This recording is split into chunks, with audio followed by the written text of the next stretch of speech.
السلام علیکم سامعین، 25 صفر المظفر ہے، 2 اکتوبر ہے۔ ادھر آپ سوچ رہے ہوں گے کہ مغربی اتر پردیش کے ضلع شاملی کے قصبہ کیرانے کی فیکٹری میں جو کل دھماکہ ہوا تھا اس میں کیا ہوا ہے، تو اس کی سن لیں۔ آپ کو پتہ ہی ہے کہ 24 گھنٹے پہلے کیرانے کی پٹاخہ بنانے والی فیکٹری میں دھماکہ ہوا ہے، زوردار دھماکہ ہوا ہے، جس میں پوری فیکٹری گر گئی ہے، زمین بوس ہو گئی ہے۔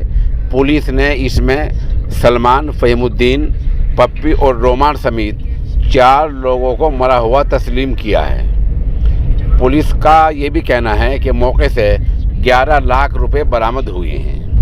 ادھر پولیس نے آج اس معاملے میں رئیس اور رضوان نامی 2 ملزم کو گرفتار کر لیا ہے۔ یہ دونوں ملزم کیرانے کی رہنے والے ہیں۔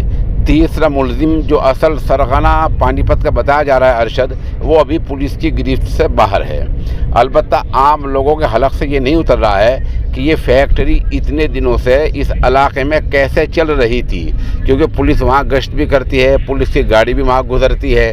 تو لوگوں کا کہنا یہ ہے کہ جو اصل ٹھیکیدار جو ملزم ہیں اور جو ابھی ہاتھ نہیں آیا ہے، اس کے فون کی ڈیٹیل کال کی ڈیٹیل نکالی جائے تاکہ یہ پتہ لگ جائے کہ اس نے زیادہ کس سے بات کر رکھی ہے اور کس کی شہ پر، کس کے اشارے پر یہ فیکٹری ناجائز طریقے سے چلا رہا تھا، کیونکہ یہ ایک بڑا معاملہ ہے جس میں 4 مزدوروں کی جان چلی گئی ہے۔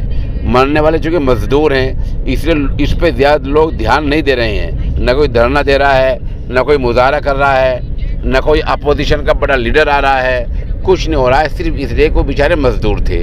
اور اس سلسلے میں نہ کوئی یہ مانگ کر رہا ہے کہ آخر اتنے دنوں سے کیرن علاقے میں پٹاخوں کی ناجائز اتنی بڑی فیکٹری جس میں 2 درجن لوگ کام کر رہے ہوں، چل آخر کس طرح رہی تھی، کس کے اشارے پر، کس کی شے پر چل رہی تھی، اس پر بھی کچھ نہیں ہو رہا ہے۔